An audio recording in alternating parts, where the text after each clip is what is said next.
Esse primeiro parágrafo aqui da introdução é onde você dá um panorama geral. Assim. A gente sempre começa a nossa introdução do geral para o mais específico, tá? Mas para você saber o que é geral e o que é mais específico, primeiro de tudo a gente tem que definir a nossa pergunta, as nossas hipóteses e as nossas predições. Então, eu vou começar falando lá das nossas predições, tá? Das nossas hipóteses e predições, que geralmente, assim, é um costume meu, eu sempre coloco no último parágrafo aqui da introdução. E aí, definidas as predições, né, definido o que eu vou testar no trabalho, eu vou escrever a minha introdução. Geralmente, a gente escreve a introdução por último, tá, pessoal? Então, a partir disso aqui, eu escrevo a minha metodologia, então, como que eu vou coletar meus dados, como que eu vou tentar responder, né, como eu vou testar as minhas predições. Depois eu escrevo os resultados, né, que é o que eu gerei a partir do teste daquelas hipóteses, né, para testar minhas predições. Eu discuto os meus resultados e depois eu volto lá em cima para construir a minha introdução. Só que para ficar mais dinâmico, para não precisar ficar indo e voltando, eu já vou contar um pouco sobre a introdução e aí a gente já passa para a metodologia. Então, aqui na introdução, como eu tinha 3 predições, eu fiz um parágrafo de premissa para cada uma dessas predições minhas.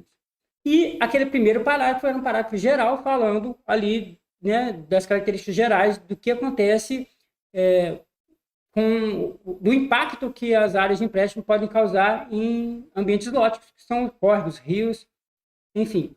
Então, esse primeiro parágrafo ele é bem geral, falando como que, com o desenvolvimento, né, do século XX, aumentou uma demanda de energia. Essa demanda de energia ela acabou gerando uma demanda por fontes renováveis, né? E aí o uso de hidrelétricas como uma fonte renovável, principalmente em alguns países que são favorecidos com abundância hídrica, igual ao Brasil, foi adotado como matriz energética, mas para implementar essa matriz energética, a gente precisa de obras de infraestrutura que acabam causando degradação ambiental.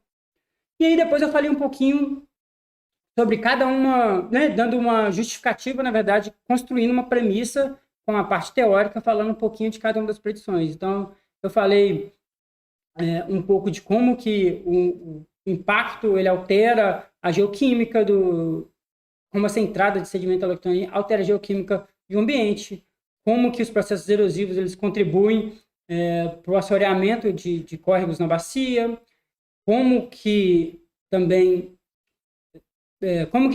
a perda da vegetação, a perda de solo contribui para esses processos erosivos. Então, tentei construir aqui uma historinha contando desde o mais geral para o mais específico. Então, eu comecei ali construindo, falando da perda de vegetação e cobertura do solo, até o assoreamento dos rios, dos córregos e rios, e depois como que esse assoreamento ele provoca alterações na geoquímica dos sedimentos que existiam previamente naqueles córregos.